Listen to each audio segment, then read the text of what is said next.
back to Astaroth49 Reads Long Live the Pumpkin Queen. I do hope you're enjoying the narration so far. Please leave a like, share, comment, subscribe, and tell me what you think in the comments down below. Picking back up on Chapter 20. The next day, Jack summons Dr. Finkelstein to the town hall, where he demands in front of everyone, even my parents, to stealing me from my own home in Dreamtown. I was desperate. His mouth quivers, pinhole eyes blinking nervously. I went into the woods many years ago when I was much younger, he says, a tremor in each word.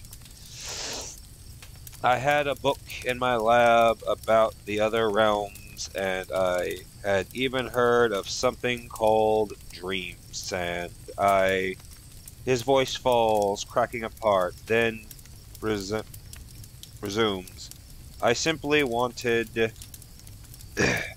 to bring some back so I could study it, perform experiments, understand what it was composed of.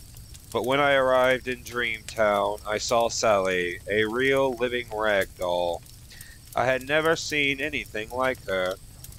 I had tried so many times to create my own daughter, to bring her to life with needle and thread, but my experiments always failed. He shakes his head, sweat dripping down his temple. I thought if I took Sally and told everyone that she was my creation, it would prove my worth as a scientist, and I would finally be respected for my inventions. Jack scowls down at Dr. Finkelstein. And you didn't think to mention the doorway to Dreamtown, that you'd discovered a portal to an ancient realm all those years ago. Dr. Finkelstein's eyes dart away from Jack to his small hands clamped in his lap. I don't want anyone to know where Sally was really from.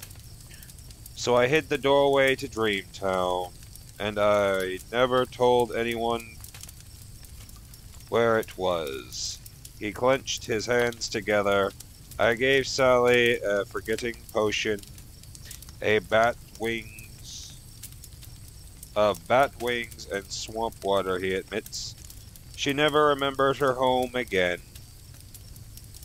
Jack meshes his teeth together, furious, then points a long bony finger directly at Finkelstein, and I can hear the gasp in Finkelstein's throat when he swallows, the nervous clicking at the back of his teeth.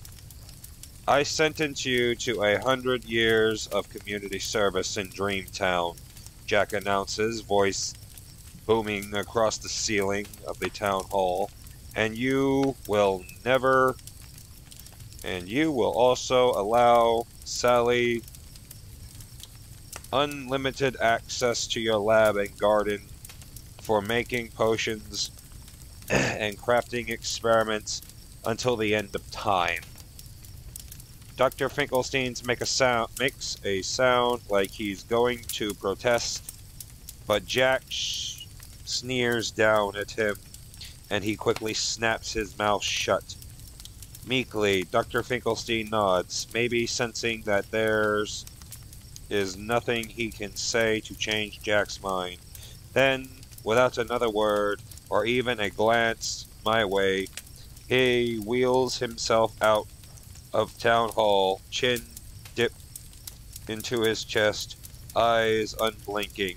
Okay, I'm going to stop right there. Like, he made Julie, his wife slash girlfriend slash whatever the heck you want to call her. We know he can create life.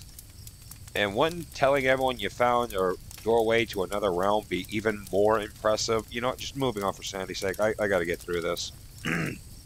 My parents follow him out, all too pleased to escort him back to Dreamtown, where Dr. Finkelstein will ultimately begin carrying out his sentence, 100 years of community service, to make amends for what he's done.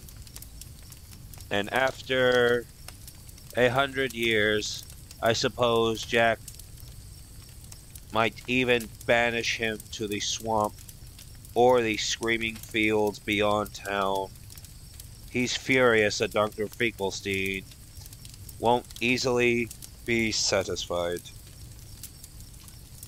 Hell yeah.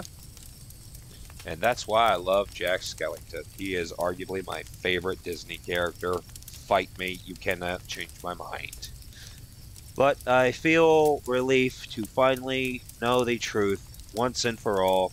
I was never Dr. Finkelstein's creation, never stitched and sewn in the dark of his lab. I was a ragdoll born in Dreamtown. And now, with the day winding, and not much time left until Halloween, Jack takes me by my hand, and we travel back into the woods, to the grove of trees. We step through each doorway to every holiday, to be sure each of the Sandman's sleeping curse has been lifted.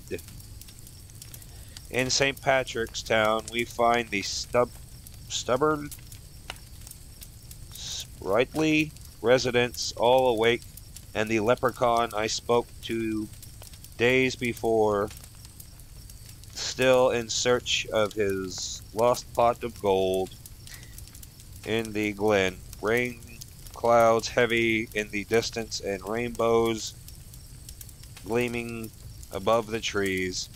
In Valentine's Town, Queen Ruby is bustling through the streets, making such a chocolatiers are busy crafting their confections, a black velvet truffle and cherry macarons, trying to make up for the lost time, while her cupids still flock through town, wild and restless. The rabbits have resumed painting their pastel eggs. In Easter Town, the townsfolk in 4th of July Town are testing new rainbow sparklers and fireworks that explode in the formation of a queen's crown in honor of the Pumpkin Queen, who saved them all from a life of dreamless sleep. In Thanksgiving Town, everyone is preparing for the feast in the upcoming season, and the elves in Christmas Town have resumed assembling presents and baking powdered sugar gingerbread cookies. And in Halloween Town, we have just enough time to finish preparations for the holiday. Cobwebs woven together, pumpkins carved, and black tar wax candles lit. On the night of All Hallows Eve party, I sew my own black gown using the Witch Sisters coffin, Chiffon. I've never heard or seen that word before. Fabric, and the crown made from forged iron and dove feathers from Valentine's Town. Sorry, my brain kind of checked out there for a second. I stand at the mirror, passing down the silky fabric along my ribs, still feeling like myself, like a rag doll who... Sorry, my book's not wanting to let me turn the page. Is also queen. Instantly, I tug at the thread on my wrist, but beneath the seams, I also feel the softness of cotton, not the crunch of dead leaves, When I was born, my insides were filled with air, puffed cotton, Dreamtown cotton. But when Dr. Finkelstein kidnapped me, he replaced the cotton with dead leaves. He wanted no reminders of where I was really from. But now I've filled myself with both cotton and dead leaves, because although I am Queen of Halloween Town, I am also a daughter of Dreamtown, made of the nightmares and dreams, a little of both. I turn in a circle, inspecting every last stitch and thread before going to meet Jack waiting downstairs, and I know I don't look like the witch sister's vision of a queen, or as you fussed over as Queen Ruby, or as Regain? No, it's Regal, as Queen Elizabeth II from the human world, because I am not like the other queens or any other realm or country. I am Sally Skeleton, the Pumpkin Queen. And that is the end of chapter 20. I guess I've got enough time. I might as well finish the epilogue, too. Get it banged out in one go, right? Jack and I wander through the woods, hand in hand. As we near the hinterlands, I think of how spooky and prickle this place once felt. How hesitant I was the first time, but now it feels as familiar as anywhere, each within Halloween Town. Now is a passage to a place that contains a doorway to my homeland. My parents replanted their grove of trees in Dreamtown using saplings from the trees they cut down. These sprouts grew fast. Then wait, dang it. If I can get the page to turn. Then I expected, for there is old magic in their roots, and within days the grove was restored, and the doorways opened. Now our two worlds pass freely back and forth, as we just had our first all-realms gathering, where the rulers of each world assemble in Halloween Town to discuss all manner of things affecting the holidays, like leap year or weather charts and climate change that impacts our holidays. To visit the human world, okay, you had to throw that in. Okay, moving on. The realms now work together instead of separate. In Halloween Town, we're even opened a haunted bed and breakfast where visitors from all the holidays can come and rent a room, inspired by the cottages where Jack and I stayed during our honeymoon. The halls are filled with howling ghosts, clanking chains, which make it wonderfully impossible to sleep a wink, and Ruby vows never to stay again after only a single night. Across the street from the bed and breakfast, I opened a small cafe where residents can sip cocoa lattes, eat raspberry tarts baked in Valentine's Town, and savor orange whipped truffles that Hilgamine and Zeldaborn complain to get stuck in their few remaining teeth, yet they keep coming back for more. Wolfman and Behemoth sit together every afternoon, sharing a pot of black rose tea, delicately holding their cups between claw and two large fingertips, nibbling on the coconut macaroons. I even sell my sleeping tonic at the coffee in a much milder dose than what I brewed for the Sandman, who still stops by for a refill. And then an incense of lavender and calamine herbs harvested from Dreamtown.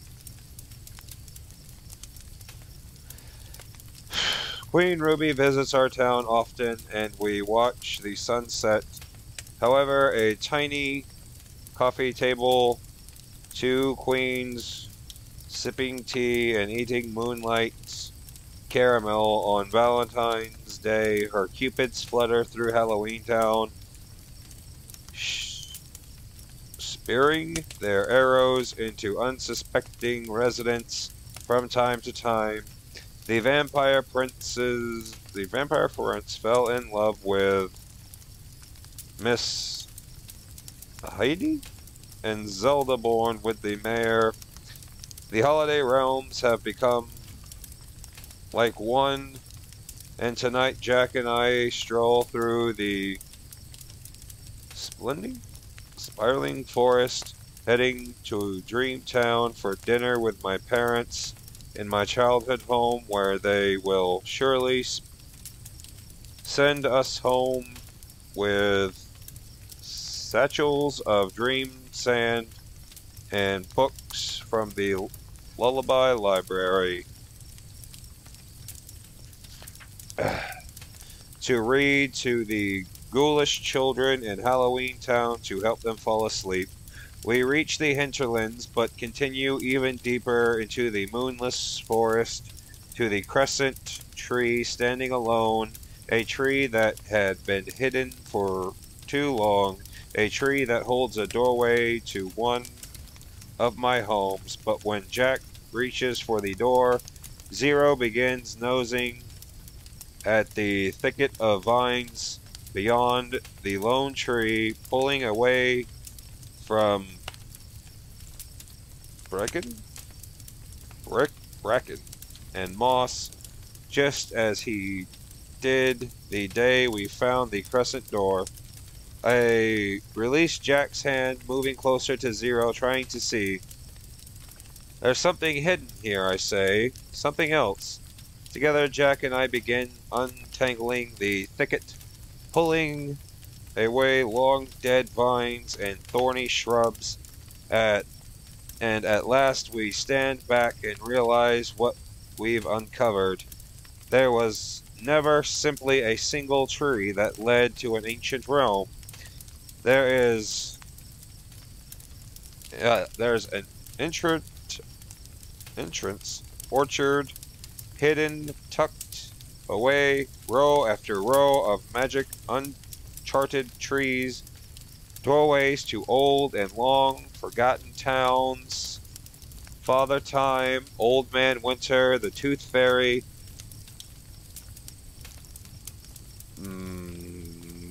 I don't know what that word is. Multitudes of worlds, places we've never knew existed. I smile and Jack pulls me to him. A queen and her king. Whew. And I know with a certainty that is knitted into my linen bones, we will spend a lifetime, Jack and I, side by side, slipping through doorways that lead to other doorways carved into ancient, gnarled trees, lands to explore, adventures to be had, but always together, because there's nothing quite so wasted as a life unlived. and I intend to live mine fully, unbound by the rules of the others.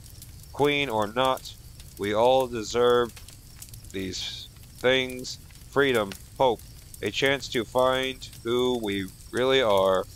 Jack squeezes my hand and smiles down at me. Well, my queen, where to?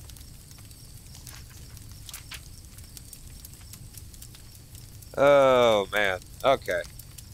That was a hell of a ride. And I still got a few minutes to kill before the video should end. Okay, so here's my final thoughts. One, the doorway, when they cut down the doorway in Dreamtown and Sally saw that beetle scurrying around, I don't think that was Oogie Boogie. I know I've heard that brought up in one theory. I don't actually think that is him. I guess we'll have to wait for the next book to come out to see for sure. I mean, I don't see why she would resurrect an old villain when she can literally has multitude to pull from. I personally cannot wait for the next installment because I'm a huge fan of Nightmare Before Christmas. Shut up, don't judge me. Second off, I don't see the point in having Dr. Finkelstein kidnap Sally from another realm when we've already seen that he can, in fact, create life. So I don't know what's going on there, but hey, it works pretty well. She didn't exactly alter the allure, per se. She didn't exactly twist or change anything.